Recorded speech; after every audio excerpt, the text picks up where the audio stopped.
This is a part of the world that everyone is keeping an eye on right now. And it's pretty small. It's a few dozen kilometers wide, but through this little strait flows about 20% of the world's oil supply and 25% of the world's natural gas every single day.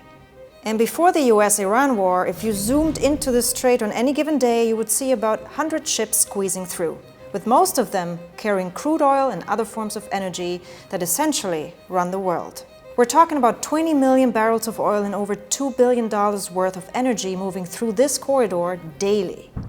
And then on this day, everything changed. The United States military began major combat operations in Iran. Within hours of the US-Israeli strikes, Iran did something it had threatened for decades, but never actually did. It closed the Strait of Hormuz. This is Sepah Navy. From now on, all navigating through the Strait of Hormuz is forbidden. And just like that, the busiest corridor on Earth came to a standstill, stranding hundreds of tankers in open water and soaring global energy prices overnight. But the oil isn't the only thing that stopped moving. The Strait of Hormuz also carries about a third of the world's seaborne fertilizer, the stuff that makes food grow. And when that trade stopped, the poorest countries felt it first, where a spike in fertilizer prices doesn't mean smaller profits, but emptier plates. But it isn't just poor countries. The EU had to suspend import duties on nitrogen fertilizers for a full year just to soften the blow. And in the US, nearly 70% of American farmers, part of President Trump's core voter base, say they can't afford the fertilizer they need for spring planting. Which is why Trump went from threatening to obliterate the entirety of Iran to desperately chasing a deal he'd previously walked away from. So that raises a very particular question. If closing the strait is this powerful, why didn't Iran do it before? Because this isn't the first time the US and Israel have hit Iran. Just last year, Israel launched Operation Rising Lion, striking nuclear sites and infrastructure across the country for 12 straight days. The list of attacks and sanctions is long and loaded, and every single time Iran had the opportunity to close the strait or force a favorable deal. But it never did. So what changed this time, and why can't the US do anything about it? Well, to understand that, we have to go a little bit back in history to 1979, when Iran overthrew its own king.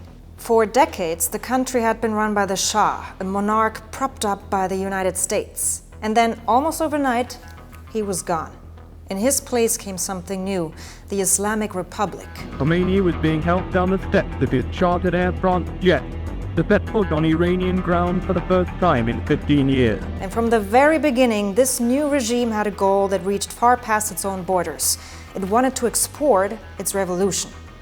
But how do you export a revolution? For Iran, the answer came in three forms: military power, cultural reach, and ideological pull, pushed out across the entirety of Middle East.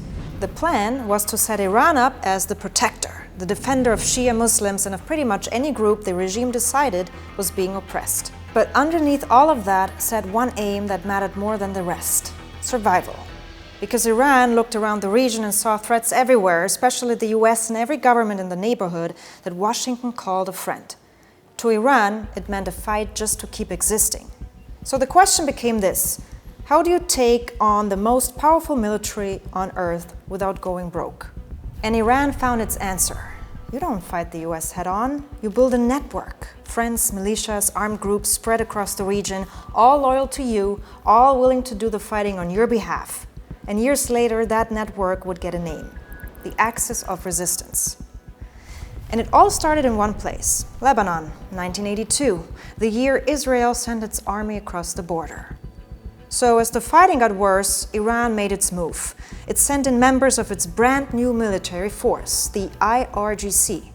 Their job was to train and arm a handful of Shia groups already on the ground. They didn't need much convincing. They already believed in Iran's revolution and wanted the same thing Iran did: Israel out of Lebanon. By 1985, those scattered groups had a single name. And over the next few decades, Hezbollah grew and would become a political party, winning real seats in Lebanon's parliament. It built an army. And the strange part, that army ended up stronger than Lebanon's actual national military. So Iran's experiment worked. It had built a powerful proxy without firing its own soldiers in someone else's war. Now you might be asking, okay, what does any of this have to do with the Strait of Hormuz? Here's the link. Building a network like this is not cheap. Sure, it's cheaper than the alternative. Bankrolling militias costs less than building bases and stationing your own troops across the region, but cheaper is not the same as cheap. According to a report, Iran spends somewhere between $4 to $16 billion a year keeping its proxies armed and loyal. That's a lot of money, and it has to come from somewhere. So where does Iran get it from? Oil. Iran sits on roughly 200 billion barrels of crude reserves, among the largest on the planet. And selling that oil is how the regime pays for everything. The government, the military, the proxies. But there's a catch. To sell that oil, Iran has to ship it. And almost all of it goes out through one narrow choke point, the Strait of Hormuz. So now you can see the trap. When the US hit Iran with sanctions, the economy buckled. Buyers got scared off, revenue dried up, and the one way Iran could keep funding its network was to keep that oil moving through the strait, sanctions or not, which is exactly why Iran never closed it. Just think about what closing the strait actually means. Iran wouldn't just be choking off the world's oil, it would be choking off its own, slamming the door in the single corridor that carries the money it lives on. So for decades, that was the math. The strait was a weapon Iran couldn't use without bleeding itself dry. But there's one more piece, and this is a really big one. China.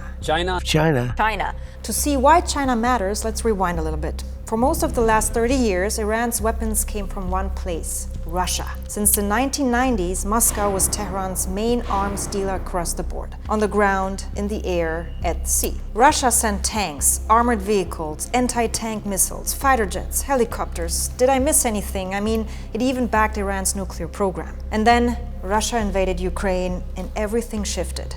Suddenly, Moscow needed all its weapons for its own war. So when Iran came calling for the gear it had been promised, Russia didn't deliver, and that at the exact moment when Iran needed them the most, which broke something. The Kremlin's words stopped meaning much in Tehran.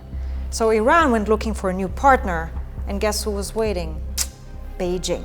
China stepped straight into the gap. In 2021, the two countries signed a 25-year strategic partnership. China would pour money into Iran's infrastructure and hand over modern defense technology. But let's be clear, this was not a gift. Here's what China got back. $400 billion worth of heavily discounted oil. We're talking 90% of everything Iran sells abroad flowing east to Beijing. And that number is the whole story. Because China doesn't just want Iran's oil, China needs Middle Eastern oil, full stop. It's the factory of the world, and factories run on energy. So China's crude natural gas comes from this one region. From Saudi Arabia to Iraq to UAE to Qatar, all of it sailing through the same narrow strait. So just imagine what happens if Iran shuts the door. It wouldn't just be blocking its enemies, it would be choking the one customer buying nearly all its oil. Sure, an unprovoked blockade wouldn't anger Washington, it would enrage Beijing and every other Asian buyer that keeps Iran's economy breathing. So what changed? The 12-day war happened, and it left the Iranian regime at its weakest point in years. The damage wasn't just military, it was at home too. By the time the dust settled, the regime was deeply, dangerously unpopular with its own people. And when Iranians started pouring into the streets to protest, a theory took hold, especially inside Trump's camp. The theory went like this: hit them hard enough, bomb the regime, break its ability to project force, and the Iranian people will finish the job.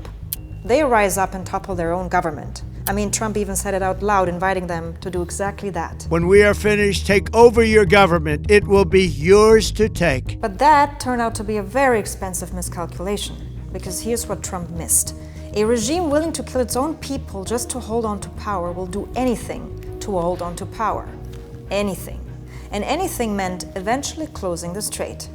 It was a last resort, a Hail Mary, a final deterrent, but never a first move. Because Tehran knew the truth. The day it closed the strait was the day it guaranteed an immediate military response from the entire world. So what flipped a last resort into the opening move? The proxies were gone. After October 7th, Israel's wars in Gaza and Lebanon had gutted Iran's two most important partners. Hamas, broken. Hezbollah, the crown jewel of the whole network, severely weakened. So when the US and Israel started hammering Iran's nuclear sites and military infrastructure, the calculation finally changed. Tehran looked at what it had left and decided it had nothing left to lose. But that shouldn't be a problem for the US, should it? Taking the Strait of Hormuz should be an easy thing, no? Because on one side you have the most powerful navy the world has ever seen. 11 aircraft carrier strike groups, destroyers, strike squadrons, nuclear submarines lurking beneath the surface. And on the other side, just a tiny waterway defended by a regime that's already been pounded by airstrikes. On paper, it should be simple for the US to take the strait and get the oil flowing. But in reality, it's a lot harder than it sounds, because it all comes back to the same thing: the size of this place. Remember how narrow it is? At its tightest point, the strait runs about 21 miles wide, but only a thin strip of that is deep enough for the supertankers, which leaves just two usable shipping lanes. One in and one out, each about 3 kilometers wide, sitting about 3 kilometers apart. That's the entire funnel a fifth of the world's oil has to pass through. And this is where it tips in Iran's favor, because to choke the strait, Iran doesn't need the biggest navy. It just needs to land a few hits, enough to scare every other captain into staying home. So how does a battered regime pull that off?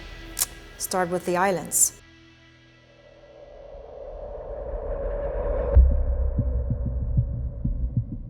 Iran controls 3 of them, sitting right on the strait. And Qeshm, the largest, hides a network of underground tunnels packed with Iran's most efficient weapon, the Shahed drone. Depending on the model, a Shahed has a range of up to 2,500 kilometers. That's far enough to reach the strait from almost anywhere inside the country. And the trade it represents is brutal. A warhead that costs tens of thousands of dollars destroys a tanker worth hundreds of millions. That's a bang for a buck. Spend a little, threaten a lot.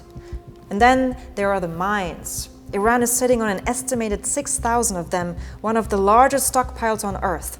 And they don't all work the same way. Some are contact mines. You touch the hull and they explode.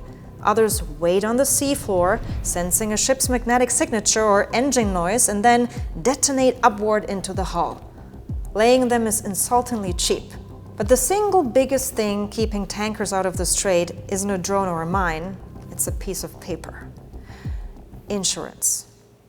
Because the moment the strait turned dangerous, insurers moved really fast. The terms were very simple. Sail through Hormuz and your policy doesn't apply. So a tanker worth hundreds of millions doesn't move without insurance. So it doesn't move. It just sits and waits. So again, think about everything the US would have to do to actually open the strait. Not just sail through it, but open it in a way that convinces the shipping giants that it's safe enough to risk a $200 million tanker again. They would also have to suppress the drones, wipe out naval bases, and clear every last mine. And to do any of that, it would have to push its own ships and people straight into the line of fire. And that's the military problem. The political one might be even worse. Because this war is no longer popular, not with Democrats and increasingly not even with Republicans. Trump was sold on a clean, fast win, but with Iran hitting US allies across the Middle East and NATO declining any support, Trump bit off more than he could chew. That became obvious in the recent MOU between the US and Iran. Rather than the complete surrender Trump had promised before the war, the agreement looked more like an Iranian wish list. Adding insult to injury, Iran continued using the strait as leverage. And despite signing the MOU, it threatened to close the waterway and, in one instance, even shut it down to extract further concessions. So every week that passes, the US gets more desperate to end this. And desperation is leverage. So what happens next? Well, for 40 years, Iran threatened to close the Strait of Hormuz, but never did. Because the moment they used it, the threat was gone. But the US and Israel just changed that math. They went to war to take away Iran's nuclear deterrent, only to hand Iran a new one. A stretch of water Iran can shut at will and freeze the world's oil overnight. From here on, Iran doesn't need a nuclear deterrent.